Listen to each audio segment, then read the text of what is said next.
Candace Owens. Candace Owens has been getting a lot of backlash for her coverage of the Charlie Kirk assassination. Candace Owens has pretty much mastered the art of using her clout and her leverage in her interpersonal relationship with Charlie Kirk to continue to build her platform. I'm not saying her platform is solely based upon Charlie Kirk, but it's a hot topic. The assassination is a hot topic, obviously.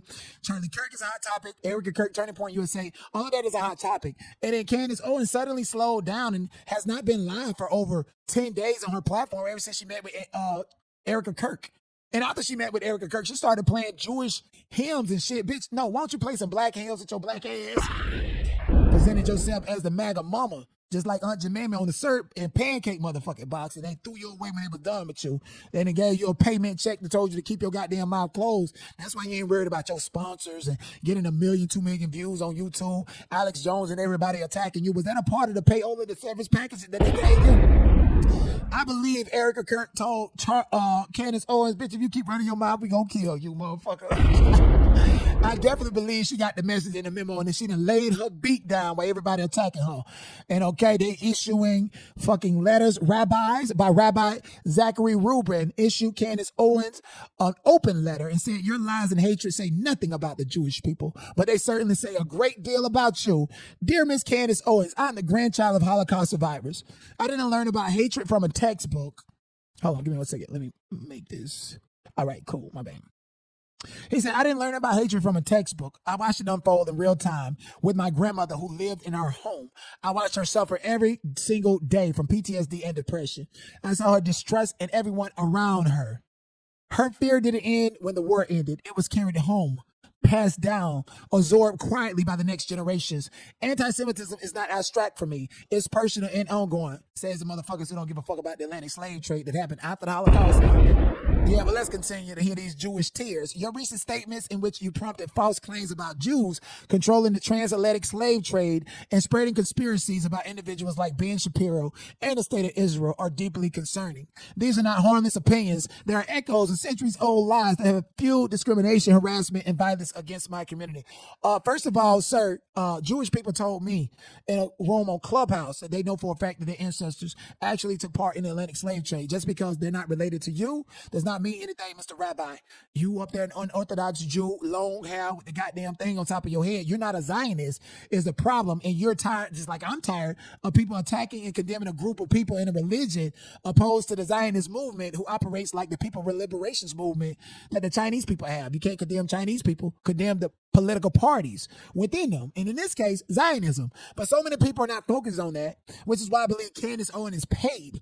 She's a paid opposition to continue to say anti-Semitic things with her platform so that trickles down into society to make the Jewish people scared for their life and get them a reason to cry victim instead of pointing out that we cannot condemn a religion or a group of people but the Zionist Jewish people. Zionists are Jewish people and other people who hide behind the Jewish religion and a group of Jewish people. And Candace Owens, Nick Fuentes, nobody will tell you that simply because I feel like they are paid oppositions. It's not unheard of from Zionists to induce people to APAC contracts and deals in order for them to fuel the narrative that is against their kind and the people that they hide behind, aka Jewish people, and or to be pro-Jewish. They work on both sides, Democratic, right or left. They all cause chaos and confusion, and have been doing this ever since they assassinated JFK. And that is not the Jewish people, it's the Zionists who wants to maintain control, influence, and be able to lobby in America without regulation. The Zionists, while hiding behind the Jewish identity.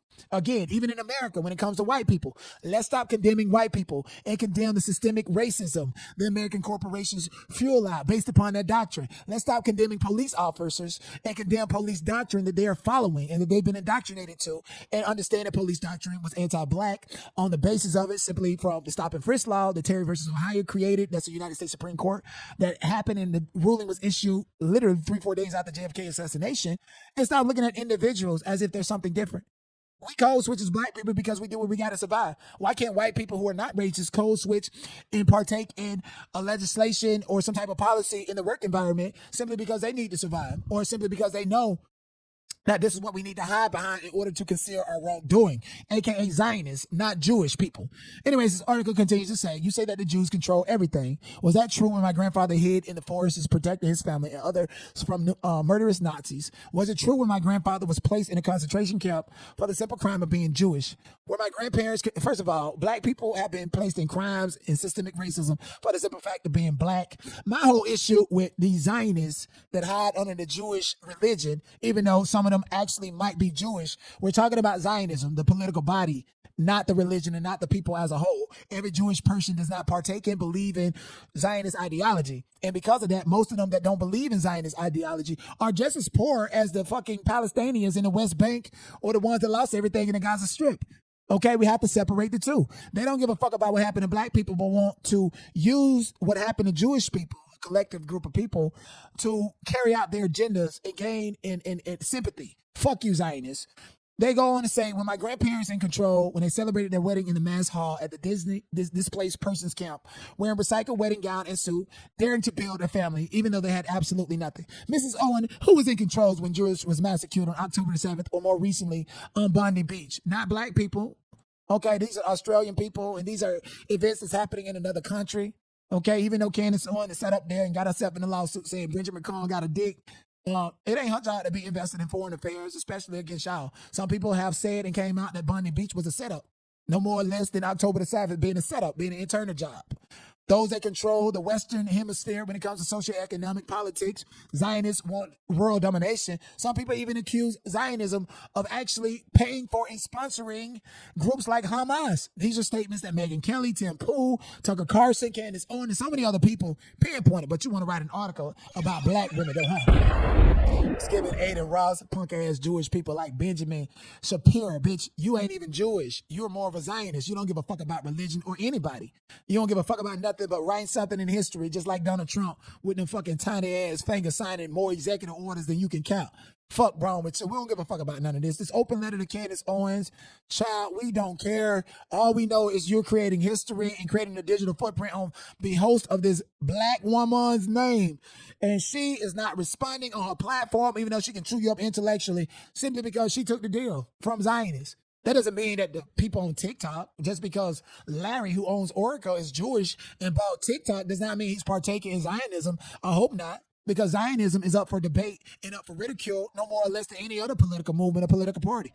What the fuck political party do black people have? The Black Congressional College? Oh, they sold out black people in California with Gavin Newsom.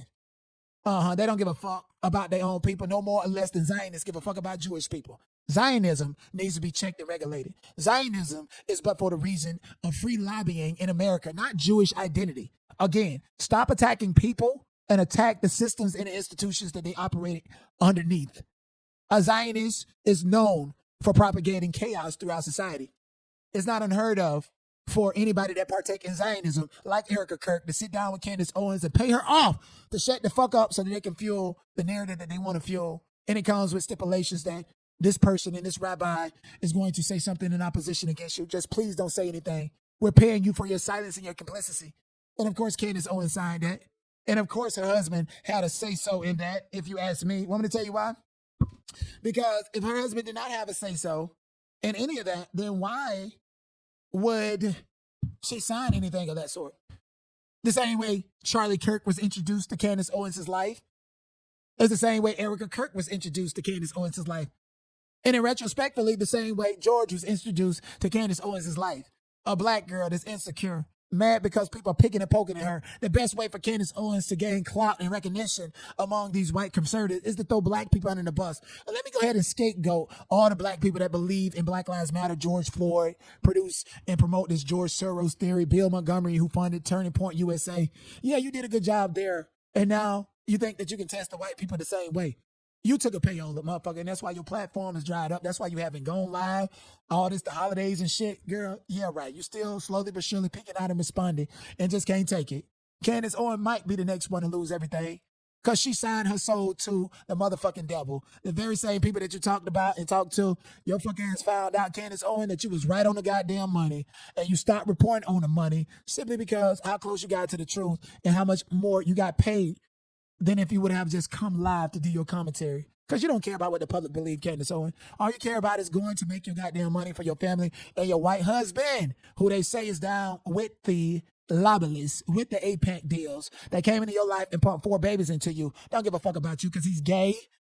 And if you get picked off, he gonna be able to shack up with the man that he really want, the black man that he really want over there in Nashville, Tennessee.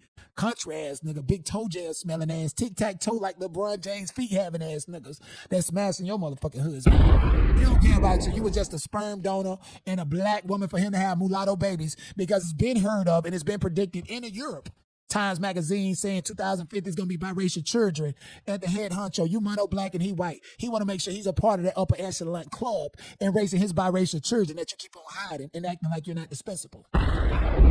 You, your platform, and your brand no more different than Charlie Kirk being assassinated. Your fucking ass can be assassinated. Then your husband, very much like Erica Kirk, can get up here and speak for you to continue the Candace Owens brand and her fight for everything.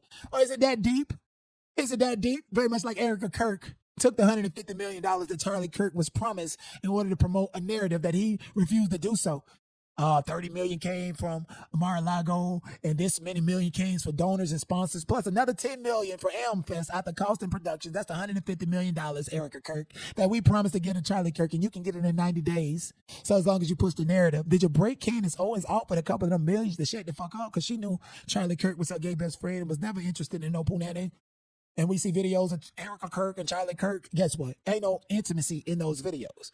It ain't no more or less than Athena hooking up with fucking Benzino or Jada hooking up with Will Smith. It's all about the clout and the likeness of it. And the older they get, the more they reject it. Why the fuck you think Jada Pinkett is on ayahuasca, sitting there playing with herself, according to Brother Bilal, with old X tapes and stuff like that? Candace Owens, bitch, you going crazy. Yes, indeed. As loud and outspoken of a black woman you are, you going crazy because Erica Kirk gave you that shit money to close your beak, and you just can't keep it closed, can you?